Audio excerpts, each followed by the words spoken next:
Game ini membuat smartphone terasa bergetar, padahal nggak ada gimmick getarnya pada gamenya. Ayo kita bahas aja game yang lagi cukup ramai dimainkan saat ini.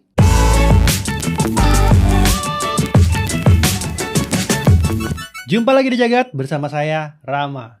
Desain karakter pada sebuah game gacha bisa menjadi kunci daya tarik yang sangat penting. Karena ini yang paling cepat membuat impresi pertama. Ibarat kita mau ketemuan sama gebetan, kan harus pakai baju bagus dan badan kudu wangi dulu ya. Apalagi saat video ini dibuat, persaingan antar game gacha sangat-sangat ketat.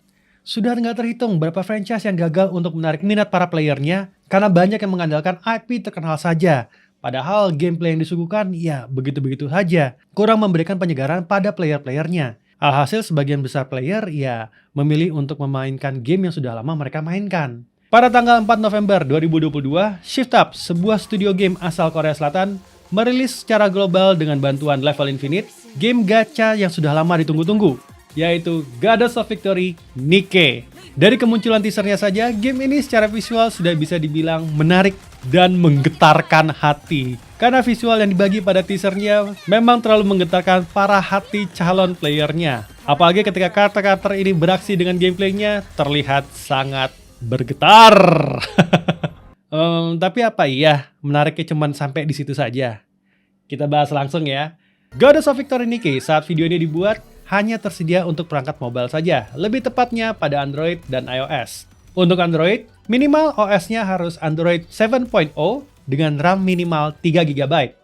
Sedangkan untuk iOS, minimal di iPhone 7 dengan versi OS iOS 11. Untuk storage, keduanya membutuhkan ruang sekitar 2 GB untuk full instalasi.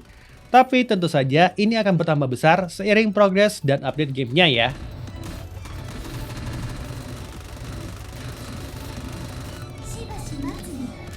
Goddess of Victory Nikke bercerita tentang dunia di masa depan di mana manusia dipaksa bersembunyi di bawah tanah karena serangan makhluk bernama Rapture. Dan untuk berusaha menyerang balik, mereka menciptakan android berbentuk cewek bernama Nikke. Kita akan berperan sebagai komandan baru yang baru saja lulus. Tugas kita adalah mengatur strategi para Nikke ini untuk menghadapi para Rapture. These goddesses lead mankind to the victory of returning home. We must defeat them as humans. Otherwise, our victory will be meaningless. That is what Elysium believes. Dari visual, game ini bisa dibilang begitu indah.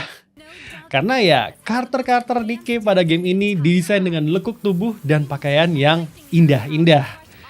Dan oke, ngaku aja teman-teman, yang kepincut sama game ini pasti awalnya terpincut karena desain-desain karakternya ini kan, yang memang sangat waifuable.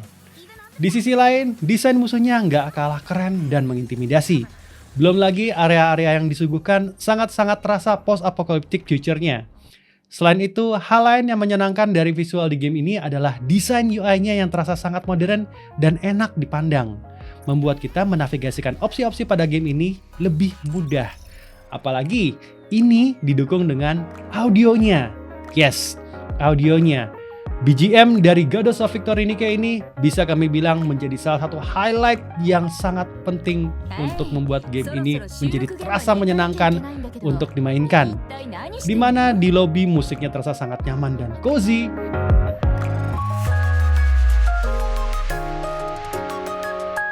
Tapi saat melawan bos, musiknya membuat adrenalin kita memuncak.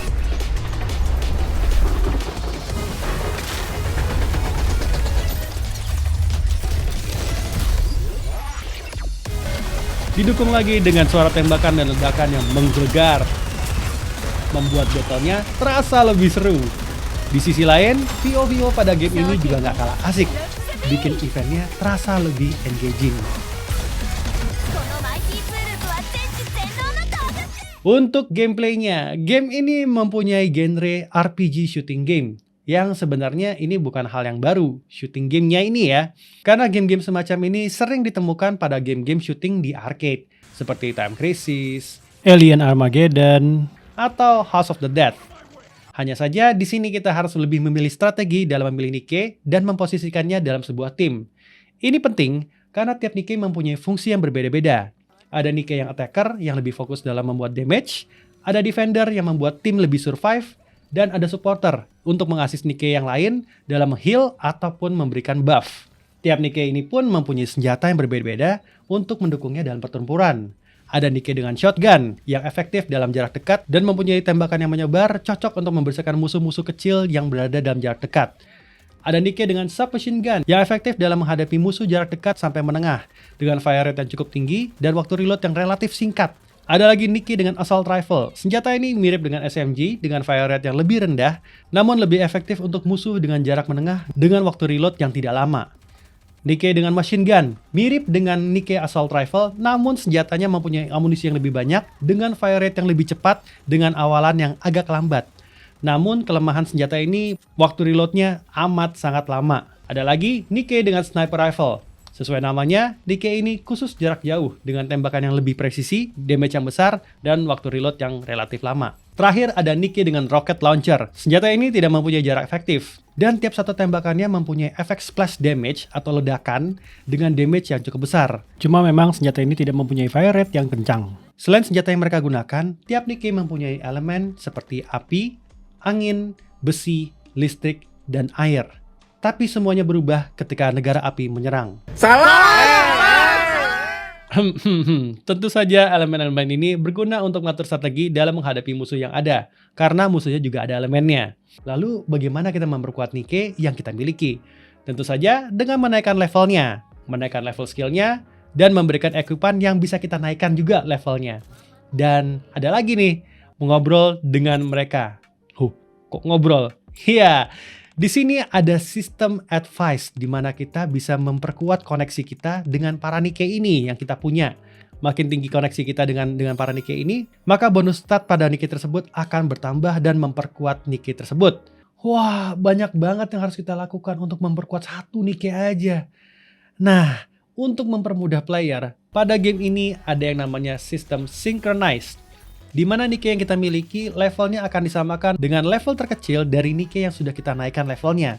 Ini tentu saja mempermudah kita dalam memilih Nikke yang kita butuhkan untuk menghadapi musuh-musuh dalam situasi tertentu. Untuk monetisasi, ya ini game gacha. Tiap Nikke yang ada pada game ini bisa didapat atau diperkuat dengan menggacanya. Di sisi lain, player dengan uang lebih bisa lebih banyak mengupgrade atau mendapatkan resource bila ingin terus nge-push tanpa harus terus-terusan grinding.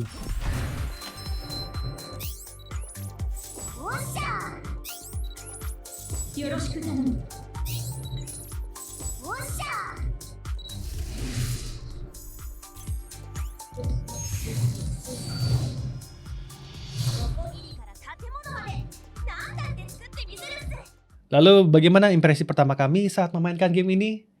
Di luar dugaan kami, Goddess of Victory Nikke lebih dari sekedar bokong yang bergetar. Walaupun memang aspek ini menarik perhatian player pada awalnya, tapi gameplay yang disuguhkan cukup seru dan cukup menantang. Well, bagian bergetarnya bikin lebih menantang sih, karena kita jadi harus fokus! Bahkan, sebagian playernya memberikan testimoni yang sama. Kalau game ini cukup sulit dan mempunyai learning curve yang nggak gampang. Tiap level pada campaign di game ini akan memberikan syarat power level untuk bisa melewatinya. Bila power team yang kita gunakan tidak bisa menyamai atau melewati syarat power level tersebut, akan susah untuk melewatinya atau bahkan nggak jarang gagal untuk melewatinya. Ini membuat para player harus lebih grinding dan menaikkan level para Nikke mereka untuk bisa melewatinya. Untuk itu, seperti yang kami bilang, banyak hal yang bisa kita lakukan untuk memperkuat Nikke kita. Yang lucu, selain memperkuat tiap Nikke, kita juga bisa jadi lebih dekat dengan mereka. Karena sistem advice tadi, tiap Nikke mempunyai cerita yang unik, membuat kita mengenal mereka lebih dalam dan membuat game ini lebih lama untuk dimainkan. Bahkan di game ini ada semacam WA-nya dunia mereka. Di sini kita bisa mendapatkan misi tambahan atau sekedar chatting dengan Nikke yang kita punya. Dan jangan salah, chatting ini juga akan berpengaruh untuk menaikkan koneksi kita dengan mereka. Jarang di WA cewek, tapi setidaknya di game ini banyak cewek yang mau WA kita.